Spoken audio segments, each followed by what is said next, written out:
राजा से मिली भेंट के बाद से गांव के सारे बच्चे रोज जी जान लगाकर नदी के किनारे क्रिकेट का अभ्यास करते हैं।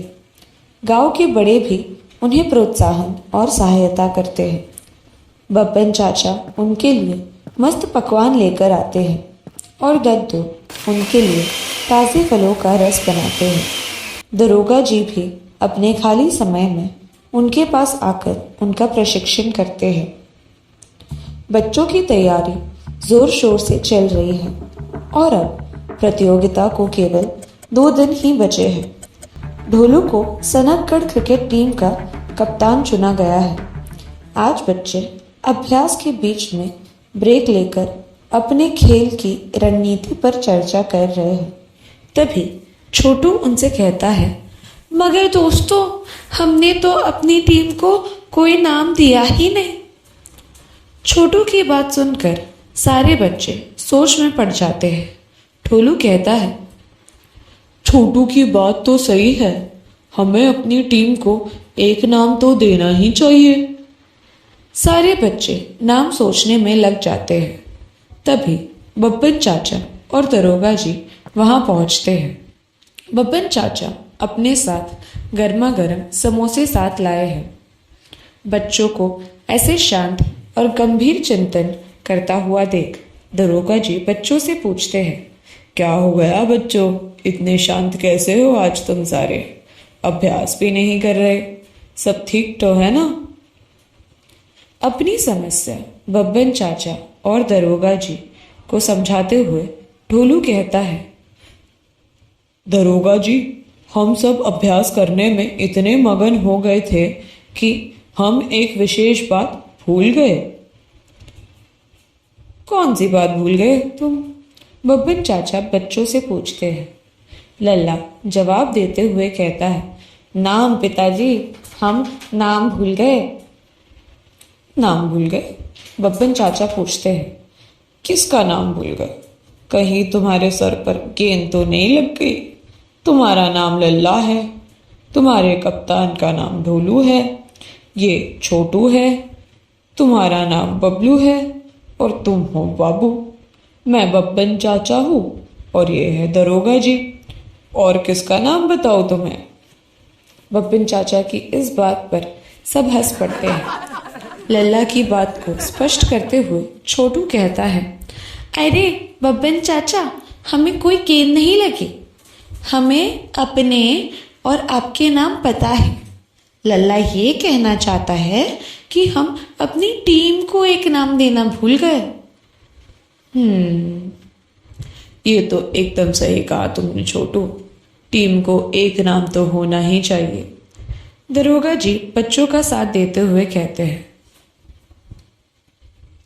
एक काम करो, तुम सब ये ताज़े ताज़े गर्मा गर्म समोसे खाओ। पेट में ताज़े पकवान जाएंगे तो दिमाग में ताज़े विचार आएंगे। दरोगा जी बच्चों को समोसे देते हुए कहते हैं।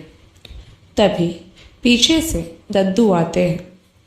उन्होंने दरोगा जी, बब्बन चाचा और बच्चों के बीच हुई सारी बात सुन ली। दद्दू वहां पहुंचकर कहते हैं, सही कहा तुमने बब्बन, समोसे खाओ और फिर उसके बाद ताज़े फलों का रस पियो, फिर देखो कैसे तुम्हें झट से नाम सूझेगा। बच्चे मज़े से बब्बन चाचा के लाए हुए समोसे खाते हैं और दद्दू का लाया हुआ फलों का रस पीते हैं। इतना स्वादिष्ट नाश्ता करके बच्चों एकदम खुश हो जाते हैं और ढोलू जोर से डकार मारता है। सब हंस पड़ते हैं। तभी दरोगा जी के दिमाग में एक सुझाव आता है और दरोगा जी अपने मन का विचार सबको बताते हुए कहते हैं, सनकगढ़ के शेर कैसा रहेगा? आखिर आपको याद है ना दद्दू, महारानी की जान बचाने में शेर ने ही हमारी सहायता की थी। सुझाव तो काफी अच्छा है दरोगा जी, सनकगढ़ के शेर सुनने में भी अच्छा लगता है और शक्ति से भरा हुआ लगता है। ढोलू कहता है, हाँ हाँ दरोगा जी, आपका सुझाव तो बढ़िया है। मुझे याद है जब महारानी बीमार हो गई थी बारिश के बाद, तब शेर ने ही हमें रास्ता बताया था जड़ी बूटी ढूंढने का। और हमें तो ये भी याद है कि आप कैसे डर के मारे पीछे छुप गए थे, दद्दू कहते हैं। दद्दू की ये बात सुनकर दरोगा जी शर्म से लाल हो जाते हैं और सब हंसने लगते हैं। तभी बब्बन चाचा कहते हैं, ठीक है फिर, तेरा बच्चों की क्रिकेट टीम का नाम होगा सनकगढ़ के शेर। अब हम चलते हैं और बच्चों अभ्यास करते रहो। चलिए दरोगा जी, दद्दू लाइए, ये मैं पकड़ लेता हूँ। ये कहकर दद्दू, दरोगा जी और बब्बन चाचा वहां से निकल जाते हैं। अगले 2 दिन तक सनकगढ़ के शेर अपनी जी जान लगाकर क्रिकेट का अभ्यास करने में मगन हो गए। देखते ही देखते प्रतियोगिता का दिन आ गया। सारे बच्चे सुबह नहा धोकर प्रतियोगिता के लिए तैयार होते हैं। सबने ये निर्णय किया था कि वो बराबर 10 बजे छोटू ढोलू के घर मिलेंगे। दद्दू ने प्रतियोगिता में लगने वाली चोटों के लिए अपने बस्ते में सारी दवाई साथ ली है। बब्बन चाचा ने भी सवेरे जल्दी उठकर सारे बच्चों के लिए खेल के बीच खाने के लिए ढेर सारे पकवान और पानी की बोतलें साथ ली है। और दरोगा जी बच्चों को प्रोत्साहन बढ़ाने के लिए सनकगढ़ के शेर के नाम का तख्ता बनाया है। घोड़ा गाड़ी वाले से पिछली रात ही बात हो चुकी थी कि वो सबको 10 बजे छोटू ढोलू के घर से चूनागढ़ गांव तक ले जाएंगे और प्रतियोगिता समाप्त होने के बाद उन्हें वहां से वापस सनकगढ़ गांव ले आएंगे। सारे बच्चे बहुत ही जोश में हैं। ठीक 10 बजे सब छोटू और ढोलू के घर के बाहर खड़े थे। छोटू, ढोलू और दद्दू भी बाहर आ चुके थे। क्यों बच्चों, तैयार हो कि नहीं? डर तो नहीं लग रहा ना तुम्हें? दरोगा जी ने बच्चों से पूछा। डर? किस बात का डर दरोगा जी? हम तो बिल्कुल तैयार है प्रतियोगिता जीतकर 500 सोने की मोहरों का इनाम लेने के लिए। ये हमारा लल्ला है ना, बाकी सारी टीम के बल्लेबाजों को बोल्ड कर देगा। और ढोलू तो ऐसे ऐसे चौके छक्के मारेगा कि सबके छक्के ही छूट जाएंगे, छोटू ने दरोगा जी से कहा। छोटू की इस बात पर सब हंस पड़े। बातचीत में 15 मिनट गुजर चुके थे, परंतु अभी तक घोड़ा गाड़ी वाला पहुंचा नहीं था। ये घोड़ा गाड़ी वाला अभी तक आया क्यों नहीं? उसे बोला था ठीक 10 बजे पहुंच जाने को। खैर, उसके आने तक तुम सारे अंदर आके थोड़ा शरबत पी लो, बाहर गर्मी बहुत है, दद्दू ने सबसे कहा। सब घर के अंदर जाते हैं। दद्दू, छोटू और ढोलू मिलके सबको शरबत देते हैं। आधा घंटा बीत चुका है, 10:30 बज चुके हैं। सबके शरबत भी समाप्त हो चुके हैं, मगर घोड़ा गाड़ी वाला अभी तक पहुंचा नहीं है। अब तक सब चिंतित हो चुके हैं। तभी बब्बन चाचा कहते हैं, आप सब यही रुकिए दद्दू, मैं ज़रा देख कर आता हूँ कि ऐसा क्या हो गया है।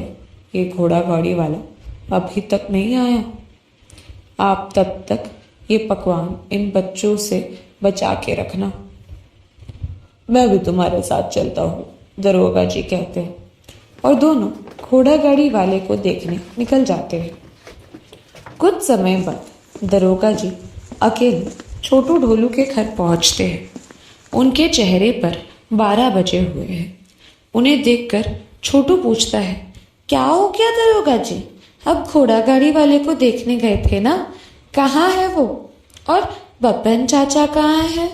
सब ठीक तो है ना? तत्तू, वो जो घोड़ा गाड़ी वाला है ना, वो चाचा असल में बीमार है, इसलिए वो नहीं आ पाए। अकेले रहते हैं, इसलिए संदेश तक नहीं पहुंचा पाए। और कोई भी नहीं है हमारे गांव में जो हमें प्रतियोगिता तक ले जा पाएगा। अब हम क्या करेंगे? दरोगा जी ने सबको बताया। दद्दू ने 5 मिनट विचार करके कहा, मेरी दवाइयाँ लेकर उनके पास चलते हैं, देखते हैं उन्हें क्या हुआ है। मैं उनका इलाज कर दूंगा।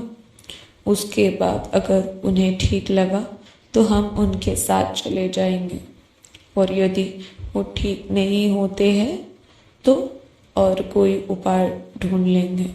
दरोगा जी, आप रास्ता बताइए। दद्दू और सारे बच्चे दरोगा जी के पीछे पीछे चलते हुए घोड़ा गाड़ी वाले के घर पहुंचते हैं। बब्बन चाचा वहां पहले से मौजूद थे और बिस्तर पर लेटे हुए एक आदमी को पानी पिला रहे थे। दद्दू उनके निकट पहुंचे और बब्बन चाचा को बाजू में करते हुए उस आदमी की जांच करने लगे। क्या हुआ है दद्दू, उन्हें कुछ पता चला? ढोलू ने दद्दू से पूछा। इन्हें जुकाम हो गया है, इनकी श्वास लेने की नलियां भर चुकी है, जिससे उन्हें सांस लेने में दिक्कत हो रही है, जिस वजह से उनकी शरीर को बीमार होने का भास हो रहा है। जरा मेरी दवाइयाँ यहाँ तो लाना, दद्दू ने कहा। लल्ला ने दद्दू को उनका थैला पकड़ाया। और कूटने के लिए बर्तन भी देना, दद्दू ने कहा।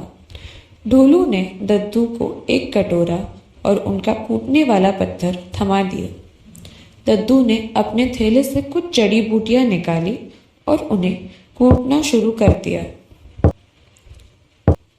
आप ये क्या कर रहे हैं दद्दू? बब्बन चाचा ने दद्दू से पूछा। ये अदरक, नीम और कुछ खास जड़ी बूटियां हैं जो मैं कूट रहा हूँ। इनके रस इन्हें पिलाते ही 10 मिनट में इनकी श्वास की नलियां खुलने लगेगी और इन्हें ठीक महसूस होने लगेगा, दद्दू ने सबको बताया।